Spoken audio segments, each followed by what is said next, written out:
No fue un escándalo ruidoso, sino un susurro helado en los pasillos de Westminster. Una ley, de hace un siglo, creada para castigar a traidores, acaba de despertar y su único objetivo es borrar el título del príncipe Harry para siempre. La purga institucional ha comenzado. Sucedió como lo hacen todos los desastres reales, silenciosamente detrás de puertas cerradas.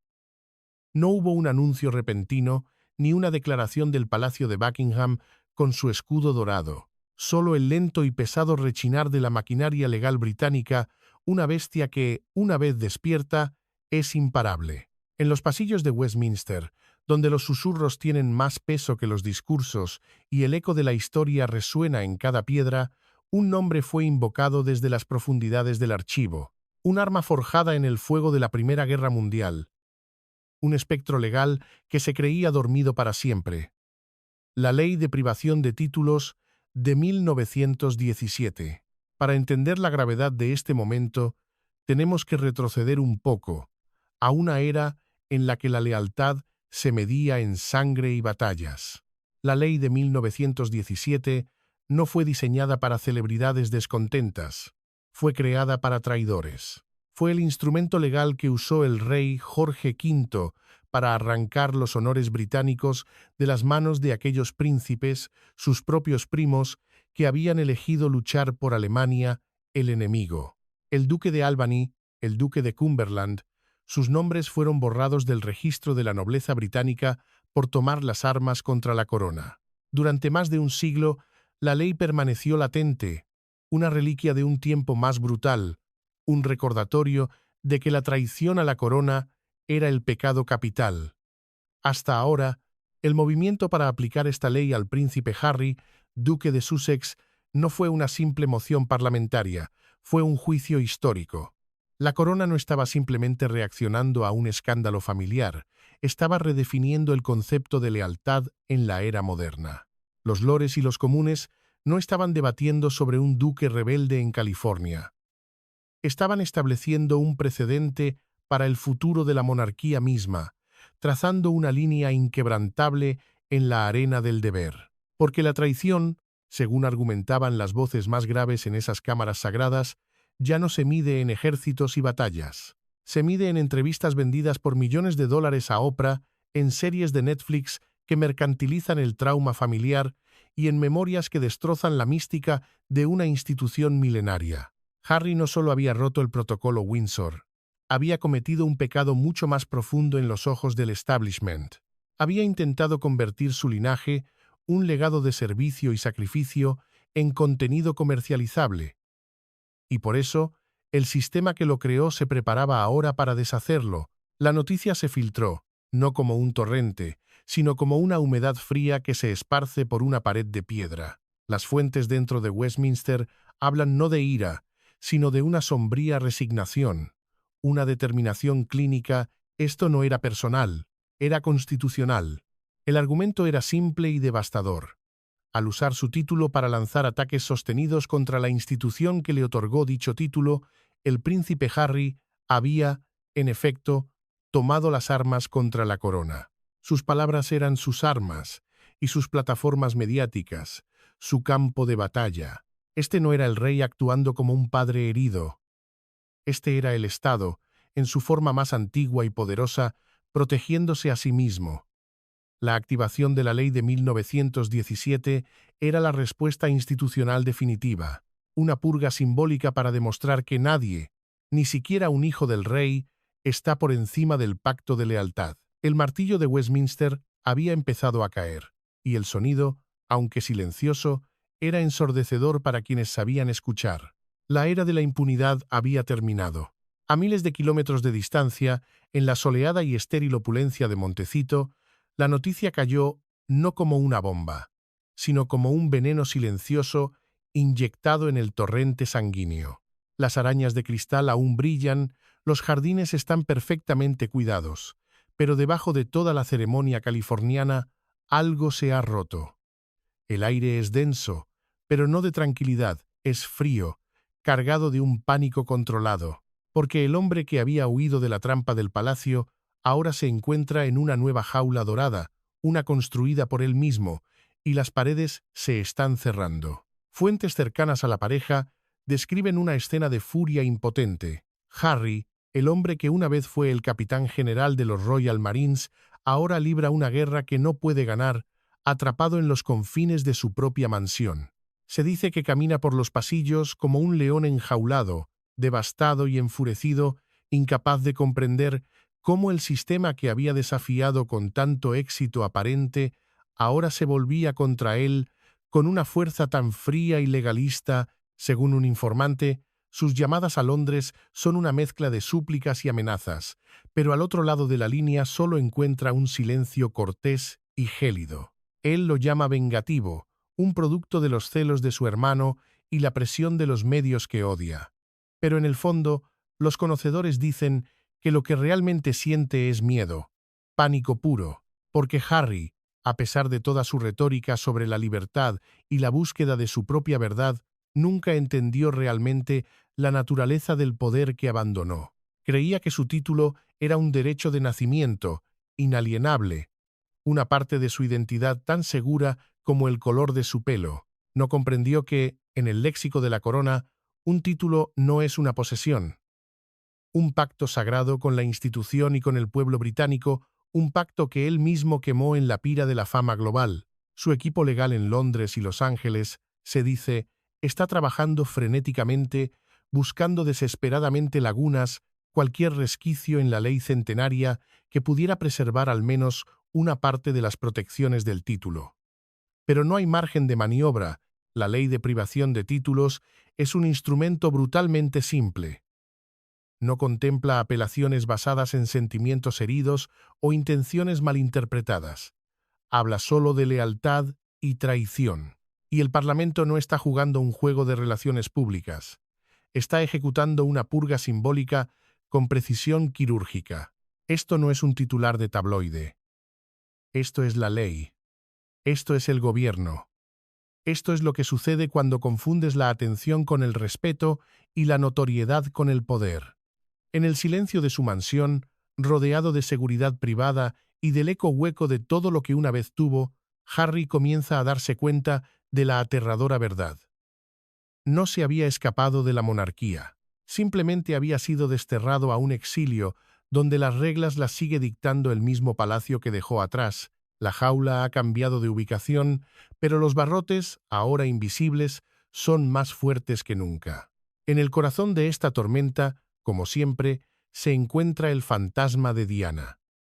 Su nombre es el escudo que Harry ha blandido en cada batalla, la justificación de cada una de sus controvertidas decisiones. Él ha construido toda su narrativa posreal sobre el fundamento de proteger el legado de su madre, de ser el hijo que continúa su trabajo, de vengar el trato cruel que recibió de la prensa y de la institución. Pero ahora, esa misma narrativa se desmorona bajo el peso de sus propias acciones. Porque la verdad escrita en sangre, es que Harry no ha honrado a su madre, la ha traicionado de la manera más profunda posible. Diana, la princesa de Gales, entendía el poder del silencio y el simbolismo. Usó su dolor y su plataforma para conectar con los desposeídos, para caminar por campos minados y abrazar a pacientes de SIDA cuando el mundo les daba la espalda. Su vulnerabilidad fue su arma, una que empuñó con una empatía y una gracia que desarmaban a sus enemigos. Ella habló su verdad en la famosa entrevista de Panorama. Sí, pero fue un acto singular y sísmico, no una campaña mediática interminable. Ella libró su guerra desde dentro, usando el propio lenguaje de la corona en su contra. Harry, por el contrario, ha empaquetado su trauma y lo ha vendido al mejor postor. Ha convertido el sufrimiento familiar en una serie de Netflix, las disputas fraternales en un bestseller internacional. La única mujer a la que pasó su vida tratando de dejar atrás, su madrastra Camilla, fue vilipendiada públicamente en sus memorias. Su hermano, el futuro rey, acusado de agresión física, su padre, el monarca, retratado como un hombre emocionalmente negligente. ¿Es esta la reconciliación que él afirma buscar, o es una venganza servida, no fría, sino caliente, y para una audiencia global de pago? Cada entrevista, cada anécdota, cada foto calculada junto a la tumba de Diana en Althorpe no se siente como un homenaje, sino como una profanación. Se ha convertido en una pieza de ajedrez emocional en un juego que él cree estar ganando. Invocar a su madre se ha convertido en su movimiento característico, un intento de reclamar una superioridad moral que sus acciones contradicen. El palacio, la institución que él acusa de destruir a su madre, ahora lo observa en un silencio gélido mientras él mismo desmantela su legado, pieza por pieza. La ironía es brutal. Al intentar reescribir la historia de su madre, Harry se ha convertido en el villano de la suya propia, un hijo que usó el escudo sagrado de la memoria de su madre para lanzar una guerra, solo para descubrir que la primera víctima fue esa misma memoria, ahora reducida a una marca en su cruzada personal por la relevancia. La pregunta que flota en el aire en Londres no es si Harry ama a su madre, sino si entiende en absoluto su legado. La moción en el Parlamento no nació en el vacío. Fue impulsada por una fuerza más poderosa que cualquier decreto real, la voluntad del pueblo. La petición para despojar a Harry de su título comenzó como un susurro en los rincones de Internet, con unos pocos miles de firmas de los críticos habituales. Pero rápidamente se convirtió en una avalancha, un rugido ensordecedor de la opinión pública británica. Más de 100.000 nombres, luego 200.000 y contando.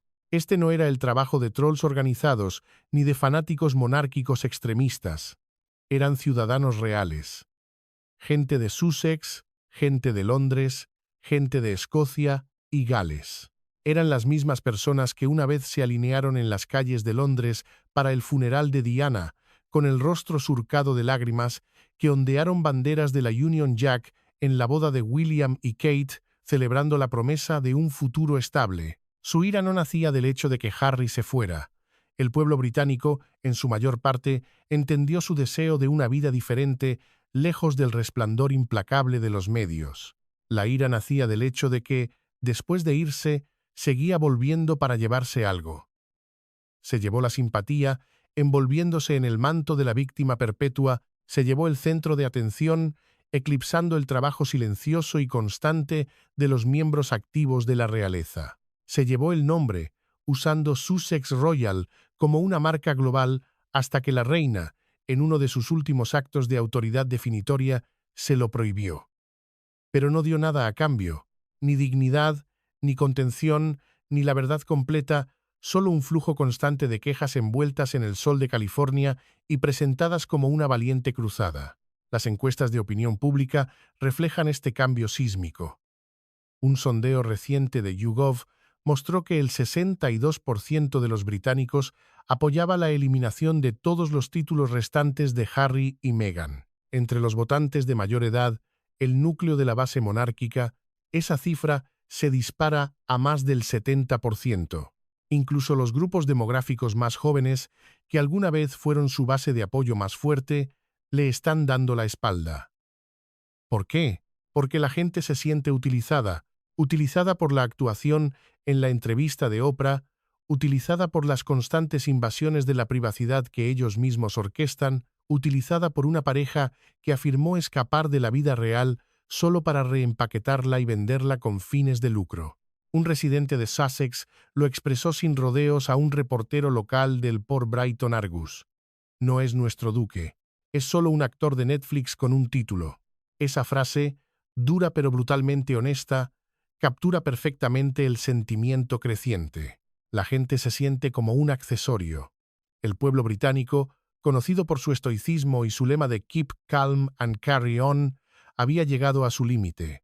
Ya no veían al príncipe afligido y perdido, veían a un hombre que había vendido su primogenitura por un plato de lentejas de Hollywood y ahora exigían que la transacción fuera completa y final. El veredicto del pueblo había sido emitido, no en un tribunal, sino en los pubs, en las colas de los supermercados y en las firmas digitales de una petición que el Parlamento ya no podía ignorar. Si la indignación pública era la gasolina que alimentaba el fuego, la última acción de Meghan fue la cerilla que lo encendió. En medio de la creciente controversia, mientras el Parlamento debatía en voz baja su destino, ella continuó con el lanzamiento de su nueva marca de estilo de vida, American Riviera Orchard. y en una de sus primeras canastas de regalo promocionales, enviada a influencers y amigos, la etiqueta llevaba una firma con una caligrafía elegante y estudiada: Su Alteza Real, la Duquesa de Sussex. Para el público estadounidense, pudo haber parecido un detalle menor, un simple formalismo, pero para la monarquía y el pueblo británico fue una bofetada calculada, fue un acto de desafío directo, una violación flagrante de uno de los términos clave del acuerdo del Brexit. En ese acuerdo, supervisado por la propia reina Isabel II, se estipuló de forma cristalina que al abandonar sus deberes reales, renunciaban al uso del tratamiento de Su Alteza Real HRH, por sus siglas en inglés, en cualquier capacidad comercial. Y aquí estaba, siendo utilizado para promocionar mermelada. Esa firma fue la gota que colmó el vaso. Porque el tratamiento de HRH no es solo un honorífico. Es un símbolo de confianza, de servicio, de deber, representa un vínculo sagrado y activo entre un miembro de la realeza y la corona. Es el sello que denota que uno está actuando en nombre del soberano. Usarlo para comercializar productos de estilo de vida no era solo de mal gusto, era una profanación del protocolo Windsor, un desprecio por la autoridad de la difunta reina. Era, en esencia, tener el pastel y comérselo también. Reclamar la libertad de la vida real mientras se explotaban sus galas más prestigiosas. El Parlamento lo notó. Los medios de comunicación británicos, desde el Port Times por hasta el Port Daily Mail, lo destacaron en sus portadas. El público lo notó. Esa firma puede pasar a la historia como el pequeño acto de arrogancia que empujó a los miembros del Parlamento indecisos al borde del abismo. Porque una vez que empiezas a usar un título real para blanquear la mercancía de un podcast o un blog de estilo de vida como si fuera la tienda de Etsy del Palacio de Buckingham, has cruzado oficialmente al territorio de la parodia real y el gobierno británico no se dedica a la parodia. Se dedica al protocolo y a la preservación de una institución. Meghan, en su búsqueda de relevancia comercial y su aparente incapacidad para dejar ir los adornos del poder, había demostrado una falta fundamental de comprensión o, peor aún, un desprecio total por la institución a la que una vez se unió con tanta fanfarria. Sin darse cuenta, con un simple trazo de su pluma, pudo haber sellado su destino y el de su esposo, proporcionando a sus críticos la prueba final e irrefutable que necesitaban. Esto nunca se trató de escapar, siempre se trató de capitalizar. Durante años, el príncipe William permaneció en silencio, estoico, encarnando el clásico espíritu de los Windsor. Nunca te quejes, nunca des explicaciones. Soportó las acusaciones veladas en las entrevistas, la traición explícita en las páginas de Por Espare, mantuvo una dignidad pública impenetrable mientras, según fuentes internas del Palacio de Kensington, su mundo privado se desmoronaba por las acciones de su hermano. El hombre con quien compartió una infancia marcada por la tragedia, ahora se había convertido en su principal antagonista en el escenario mundial. Pero ese tiempo ha terminado. El William que vemos ahora ya no es solo un hermano herido, es el príncipe de Gales, el heredero al trono, y su perspectiva ha cambiado irreversiblemente de la personal a la institucional. Para él, esto ya no es una rivalidad entre hermanos, es control de daños a nivel constitucional. Las fuentes más cercanas a los círculos reales susurran que William no solo apoya la medida del Parlamento en privado, sino que podría estar alentándola a través de canales discretos. Su silencio público es una estrategia, no una debilidad. Como futuro rey, no puede ser visto liderando una venganza personal, pero puede, y según los conocedores lo está haciendo, permitir que el proceso democrático siga su curso, sabiendo que logrará lo que él, como hermano, no puede hacer públicamente. Cada vez que Harry aparece en público con otra acusación, cada vez que revela otra anécdota de detrás de las cámaras, el papel de William se vuelve más difícil. Su responsabilidad de proteger la integridad de la corona se vuelve más pesada. Su familia, la institución que debe liderar, parece más disfuncional. Y como futuro monarca, ese es un desastre que simplemente no puede permitirse que continúe. No puede permitir que Harry siga arrastrando la corona por el lodo de California, debilitando el mismo cimiento sobre el que él deberá reinar. Este es el cálculo frío de un rey en formación. Es una purga simbólica, una limpieza necesaria antes de su ascensión. William está demostrando que su lealtad final no es a los lazos de sangre, por dolorosos que sean, sino a la institución que ha jurado proteger. La corona debe ser preservada, su mística debe ser restaurada, y si eso significa cortar lazos con la única familia que le queda de su infancia, que así sea. Su padre puede dudar, atrapado entre su papel de rey y de padre, pero William, el heredero, ve el camino con una claridad brutal. La monarquía se está realineando no por la fuerza, sino por la historia, por la sangre y por la necesidad de supervivencia, y en esta nueva monarquía, más delgada y enfocada, no hay lugar para el caos de los Sussex. La determinación de William es silenciosa, pero es absoluta, y el rey Carlos, ¿dónde está en todo esto? El padre, el monarca, el hombre en el centro de la tormenta de su hijo, no se apresura a defender a su hijo menor. No hay declaraciones conmovedoras desde Clarence House, ni gestos de reconciliación, solo silencio. Un silencio pesado, calculado y estratégicamente brillante. Carlos III, el monarca acorralado, está jugando el juego largo, el único juego que la monarquía sabe jugar. Acorralado por las acusaciones de su propio hijo en libros y entrevistas, atacado por su supuesta falta de afecto, acusado de racismo institucional e incluso arrastrado a críticas sobre su paternidad, Carlos sabe que cualquier movimiento para proteger a Harry sería un desastre. Lo haría parecer débil ante la opinión pública, desafiante ante el Parlamento, y lo pondría en conflicto directo con su heredero, William. Sería un jaque mate autoimpuesto, así que está dando un paso atrás. Está empleando la estrategia de la retirada táctica, una lección de supervivencia monárquica que aprendió de su madre, la reina Isabel II. Ella entendía que, a veces, el mayor poder de un monarca reside en su inacción calculada. Carlos está permitiendo que el Parlamento haga el papel de policía malo mientras él mantiene sus manos impecablemente limpias. Es una maniobra real en todos los sentidos de la palabra. Manos limpias, consecuencias totales. Si la eliminación del título se lleva a cabo a través del Parlamento, Carlos obtiene lo que necesita desesperadamente: distancia, el fin del drama y, lo más importante, no parece el padre cruel que castiga a su hijo pródigo. En cambio, se ve como lo que debe ser: un monarca constitucional que respeta la voluntad del pueblo y de su gobierno. Es una decisión fría, clínica y, según los conocedores del palacio, exactamente lo que la monarquía necesita para sobrevivir a la tormenta que su propio hijo desató. Durante mucho tiempo había compartimentado el recuerdo de Diana y, por extensión, el torbellino emocional de sus hijos. Era un mecanismo de supervivencia personal. Ahora, como rey, esa compartimentación se ha convertido en una estrategia de Estado. El pasado ha regresado no como un recuerdo, sino como una crisis constitucional.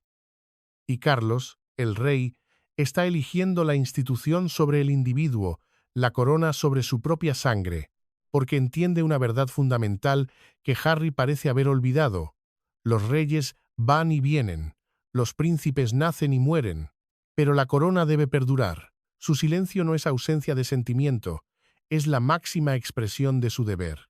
El imperio de Harry y Meghan en Estados Unidos se construyó sobre dos pilares fundamentales: la victimización y la realeza. Eran los rebeldes, los supervivientes, los príncipes modernos que escapaban de una torre de marfil polvorienta. Quita cualquiera de esos pilares y todo el castillo de naipes se derrumba. Y ahora, mientras el pilar de la realeza se tambalea bajo el martillo de Westminster, el pilar de la victimización está siendo erosionado por una fuerza igualmente implacable: la fatiga del público. Los medios de comunicación estadounidenses, que una vez se deshacían en elogios por la pareja valiente y disruptiva, están empezando a cambiar de tono. La luna de miel ha terminado. Los mismos programas de entrevistas, revistas de lujo y expertos de Hollywood que antes se maravillaban con cada uno de sus movimientos, ahora hacen las preguntas difíciles. Los presentadores de programas nocturnos, barómetros del sentimiento popular, ya no se contienen. Los chistes a su costa, antes impensables, ahora son habituales. Un presentador popular bromeó recientemente: si pierdes tu título en el Reino Unido, al menos puedes comprar una corona de plástico en Hollywood. A nadie le importará la diferencia. La risa del público fue reveladora. A puerta cerrada, en las oficinas de Netflix y Spotify, el ambiente es aún más frío. Los ejecutivos que una vez los persiguieron, deslumbrados por el brillo de la realeza, ahora susurran en voz baja que la marca Sussex no está envejeciendo bien. Su contrato multimillonario con Spotify se derrumbó estrepitosamente, con un ejecutivo de la compañía calificándolos públicamente de estafadores. Su contenido de Netflix ha tenido un rendimiento desigual. La magia, el atractivo de escuchar secretos de detrás de los muros del palacio, se ha desvanecido. ¿Cuántas veces se puede contar la misma historia de dolor y traición antes de que el público se canse? Hollywood ama una historia de éxito, pero ama aún más una historia de caída. El drama que vendieron tan eficazmente sobre su familia ahora se ha vuelto contra ellos. Ya no son los héroes que escapan de una institución arcaica.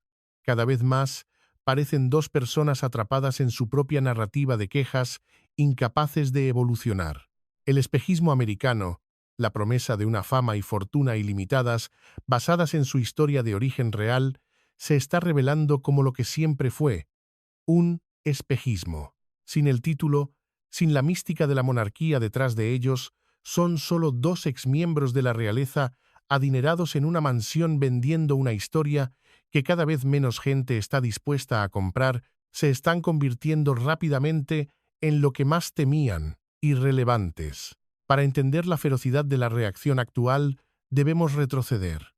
Tenemos que volver a ver la larga estela de traiciones, no como eventos aislados, sino como una campaña calculada. No se trató de un solo error de juicio, sino de una guerra de desgaste contra la monarquía.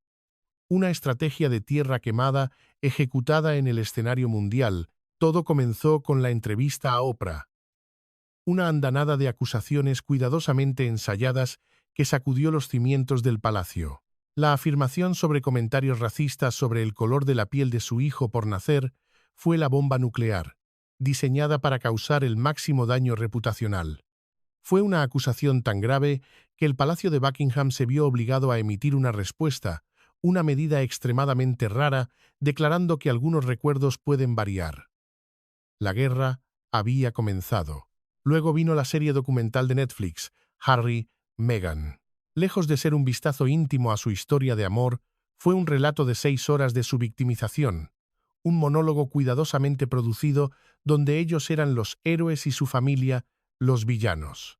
Cada tradición fue ridiculizada, cada protocolo presentado como una jaula opresiva, y finalmente llegó la granada de 400 páginas llamada por Spare. En sus páginas, Harry no solo derramó el té, vació toda la tetera real en la televisión en vivo y luego prendió fuego a la tetera. Rompió el código de silencio sagrado que ha permitido a la monarquía sobrevivir durante siglos. Reveló conversaciones privadas, describió confrontaciones físicas con su hermano, el futuro rey, y detalló momentos de vulnerabilidad familiar, todo para consumo masivo. La paciencia pública, ya desgastada, se rompió. La gente lo vio vender el trauma real al mejor postor, monetizando cada desaire, cada discusión, cada lágrima. Y ahora quieren recuperar lo único que lo ata a ese legado que él mismo ha profanado: su título. Él afirmó que lo hizo por la verdad y la reconciliación. Pero, ¿qué tipo de reconciliación se busca publicando un libro que acusa a tu hermano de agresión, a tu madrastra de conspirar contra ti y a tu padre de abandono emocional? Fue una estrategia de tierra quemada, una que le reportó millones de dólares, pero le costó todo lo demás. Ahora, Harry se encuentra solo en medio de las cenizas de los puentes que él mismo quemó, aparentemente sorprendido de que nadie quiera rescatarlo de las llamas. Creía que podía controlar la narrativa, que podía lanzar bombas sobre su familia y luego regresar para los desfiles. Pero la narrativa, una vez desatada, es una fuerza salvaje. Y ahora esa fuerza se ha vuelto contra él y lo está consumiendo. La Ley de Privación de Títulos de 1917 es más que una simple pieza de legislación. Es un eco de la historia, un recordatorio de que la lealtad a la corona es absoluta y su traición conlleva consecuencias definitivas. Para entender por qué esta ley arcaica ha sido desenterrada, debemos mirar su origen. Fue promulgada en el apogeo de la Primera Guerra Mundial, un momento de fervor patriótico y paranoia nacional. El sentimiento antialemán era tan intenso que la propia Casa Real cambió su nombre de Sajonia-Coburgo-Gotha al mucho más británico Windsor.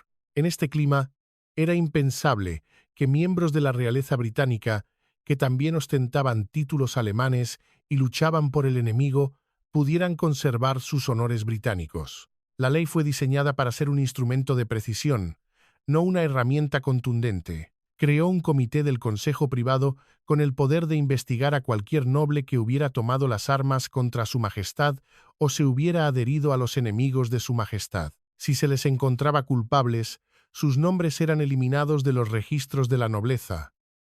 Era una aniquilación simbólica.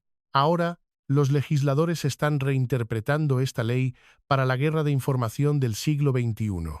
El argumento que se está construyendo en los pasillos de Westminster es que Harry, aunque no ha tomado las armas físicas, ha librado una campaña sostenida que ha dañado la posición de la corona tanto en el país como en el extranjero. Sus acusaciones, lanzadas en plataformas globales, se consideran una forma de adherirse a los enemigos de la monarquía, siendo esos enemigos no una nación, sino las fuerzas del republicanismo, el cinismo y la irrelevancia.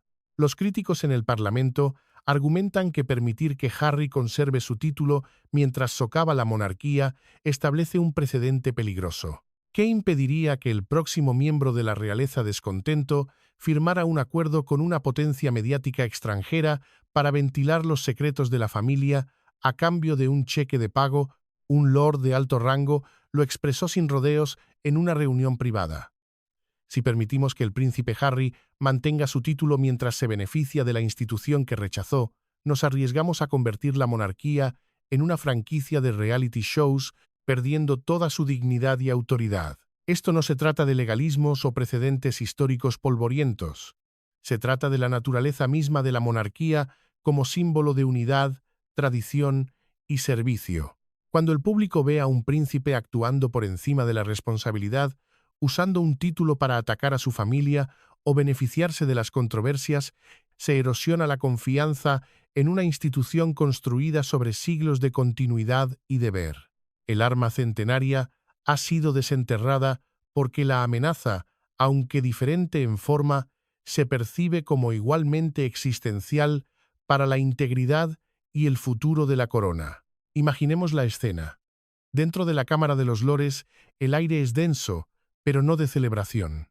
Es frío, controlado, calculado, los debates no son acalorados ni estridentes, como en la Cámara de los Comunes. Son graves, medidos, susurrados casi, como corresponde a un asunto de Estado de tal magnitud. Esto no es política partidista.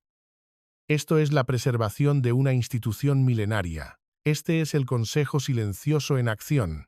Lejos de las cámaras y los micrófonos, el verdadero poder de la institución se reafirma. Un lord, cuya familia ha servido a la monarquía desde la época de los Tudor, se levanta para hablar, no habla de Harry el hombre, el hijo pródigo, el esposo enamorado. Habla del duque de Sussex como un símbolo, como una oficina de la corona. Un título real, dice con voz queda pero firme, una voz que resuena con el peso de siglos. No es un accesorio personal, no es un derecho de nacimiento incondicional, es un juramento de servicio, de discreción y de lealtad a la corona. Ese juramento se ha roto, no por malicia quizás, sino por un profundo y trágico malentendido de lo que significa servir. Otro lord, un exjefe del Estado Mayor de la Defensa, añade una perspectiva militar Recuerda a la cámara que el príncipe Harry, como capitán general de los Royal Marines, ostentaba uno de los títulos militares más sagrados. Traicionar la confianza de la institución, argumenta, es traicionar la confianza de los hombres y mujeres que sirven bajo esos estandartes. No podemos permitir que nuestros más altos honores militares sean empañados por disputas personales ventiladas para obtener ganancias comerciales. No hay un voto público. No todavía. Este es un proceso de construcción de consenso, de realineamiento. Están trazando una línea no solo para Harry, sino para las generaciones venideras de la realeza. El mensaje, aunque no se pronuncia en voz alta, es inequívoco.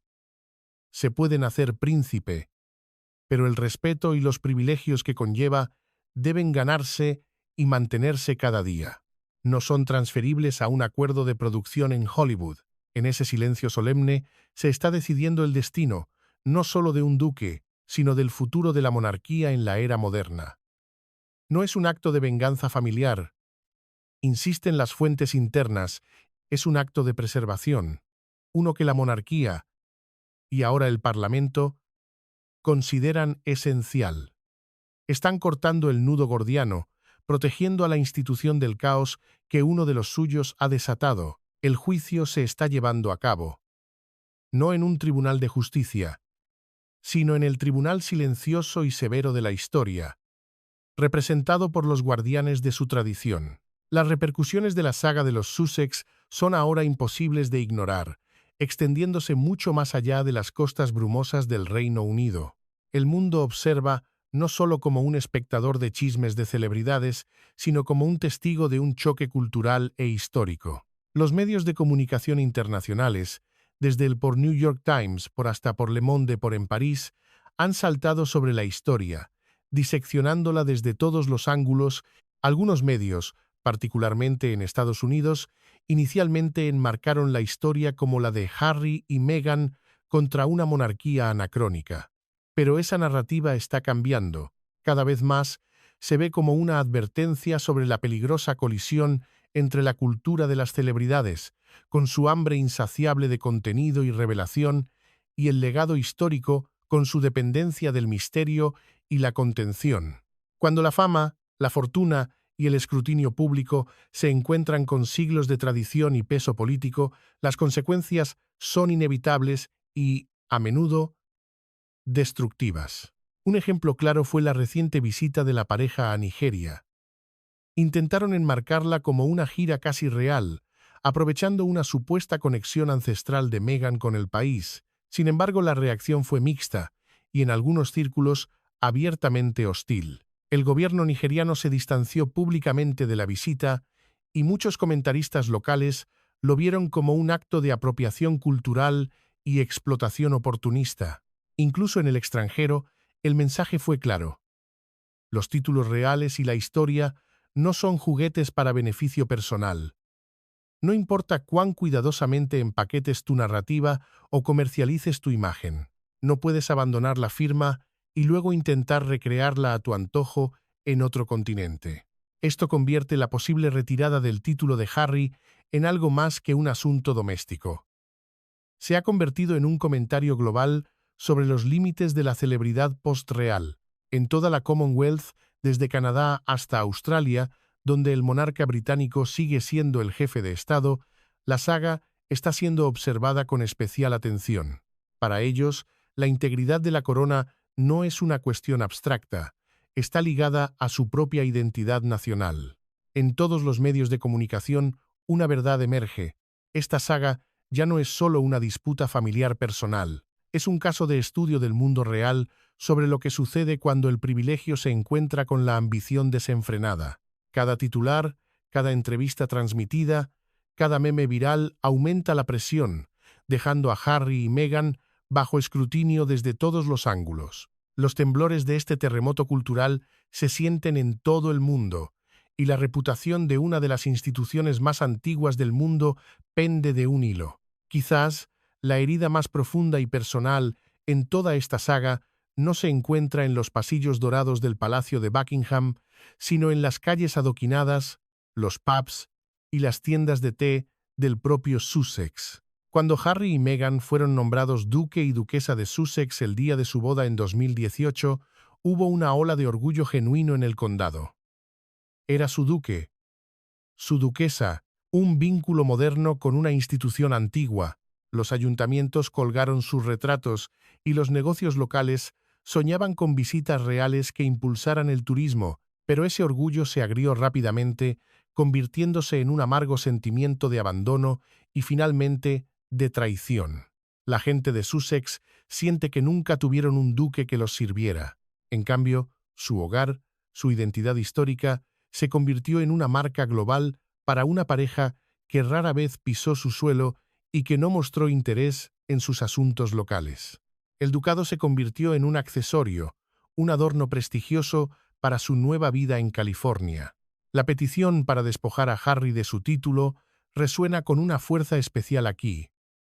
No es un debate abstracto sobre el protocolo, es una reacción visceral a ser tratados como el telón de fondo de un drama personal. En 2019, incluso antes de que la pareja se mudara a América, una petición en el ayuntamiento de Brighton y Hove, la ciudad más grande de Sussex, ya pedía que se les retirara el título, argumentando que no era democrático y era un símbolo de opresión. Aunque fue rechazada, fue una señal temprana de la desconexión. Ahora, ese sentimiento se ha generalizado. Nos dio la espalda, dijo un comerciante del histórico barrio de The Lanes, en Brighton. Usó nuestro nombre para construir su plataforma global, pero nunca nos dio su tiempo ni su servicio. ¿Qué ha hecho por Sussex? Es una pregunta que se repite en todo el condado. La gente se siente utilizada, su identidad y su historia reducidas a una palabra en el membrete de una fundación con sede en Delaware. Esta sensación de traición localiza la ira, la hace tangible y potente. No es solo la corona la que se siente traicionada, sino el propio ducado que Harry una vez prometió representar. Se ha convertido en un ducado huérfano, un título sin un titular que lo honre con su presencia o su deber. El mayor error de Harry no fue alejarse de la vida real, fue creer que podía llevarse el nombre de un condado entero sin asumir la responsabilidad que conllevaba. Creyó que el título era un regalo, pero la gente de Sussex ahora le está recordando que siempre fue un préstamo, condicionado al servicio y al respeto. Un préstamo que, a sus ojos, ya ha vencido.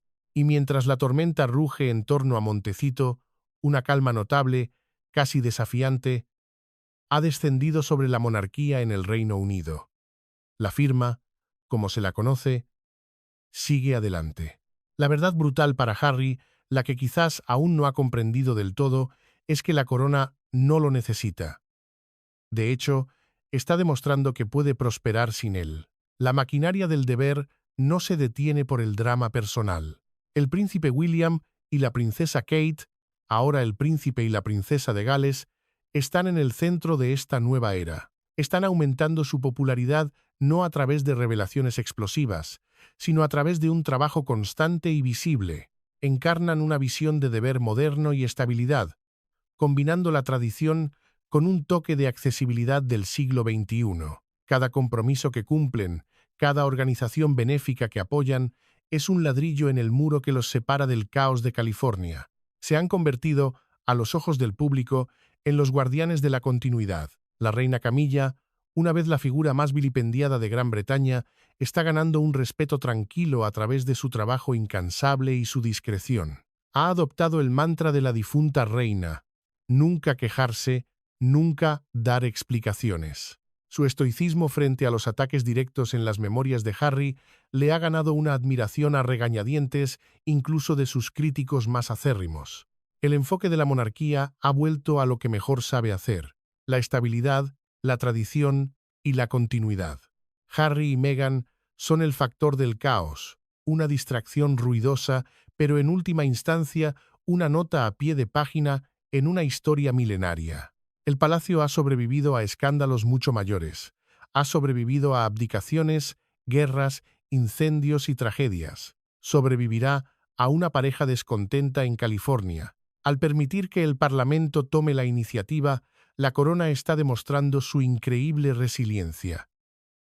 puede amputar una extremidad para salvar el cuerpo, está demostrando que la institución es más grande, más fuerte y más duradera que cualquier individuo, incluso uno nacido tan cerca del trono. Harry y Meghan se propusieron remodelar la monarquía a su imagen, para hacerla más acorde con sus valores. En cambio, la monarquía simplemente los está borrando de la imagen, demostrando que su supervivencia no depende de la popularidad de las celebridades, sino de su capacidad inquebrantable para perdurar. La firma sigue adelante, no a pesar de la crisis, sino fortalecida por ella, con un sentido renovado de propósito y una línea de sucesión que parece más unida y decidida que nunca. Todos los ojos están ahora en Westminster. La petición sigue creciendo implacablemente, un testimonio digital de la voluntad popular. El debate, aunque discreto, se intensifica. La maquinaria legal avanza, lenta, pesada, pero imparable. Y el príncipe Harry, en su mansión de Montecito, lo observa todo, indefenso, furioso y quizás, solo quizás, comenzando a comprender lo que sucede cuando intentas convertir tu corona en contenido. Él quería reformar el sistema, contar su verdad. En cambio, el sistema está a punto de reformarlo a él, de una manera que nunca anticipó. La caída se intensifica de maneras que ni siquiera los expertos de Hollywood vieron venir. Esto no es una reprimenda, es un exorcismo institucional, una revolución silenciosa respaldada por la tradición, impulsada por la ley y aplaudida por el pueblo, porque cuando pasas años incendiando tu herencia, no te sorprendas cuando la corona finalmente cierra las puertas y cambia las cerraduras. El título no es un trofeo de participación, es un símbolo de lealtad, servicio y confianza. Harry, a los ojos del establishment y de gran parte del público, rompió cada una de esas reglas sagradas. Si el Parlamento invoca la ley, y cada día parece más probable, el título de Duque de Sussex podría desaparecer de la noche a la mañana. Sin fanfarria, sin un aterrizaje suave, simplemente borrado, sería un regreso a ser simplemente el señor Harry Windsor, un hombre con un pasado ilustre pero sin un futuro real. Y ese sería un precedente tan poderoso, tan final, que ningún miembro de la realeza en el exilio podría volver a convertir su título en un arma contra la propia institución que se lo otorgó. La línea se habrá trazado no en la arena, sino en la piedra. La historia no recuerda a quién se le dio la corona por derecho de nacimiento, recuerda a quién se la ganó a través del deber. Y en el silencio que sigue a esta tormenta, una verdad persistirá. No todas las heridas están destinadas a sanar, pero todas las traiciones, tarde o temprano, tienen un precio. La monarquía ha sido sacudida, pero será protegida. Su paz ha sido rota, pero el juicio, finalmente, se está escribiendo. Y se está escribiendo en un silencio implacable. La lucha por el legado está lejos de terminar. La batalla de los Sussex con la corona, con los medios y con la opinión pública ha entrado en una nueva y peligrosa fase. ¿Marcará a el momento que finalmente corta el último vínculo entre ellos y el legado milenario de la monarquía? Solo el tiempo revelará las respuestas.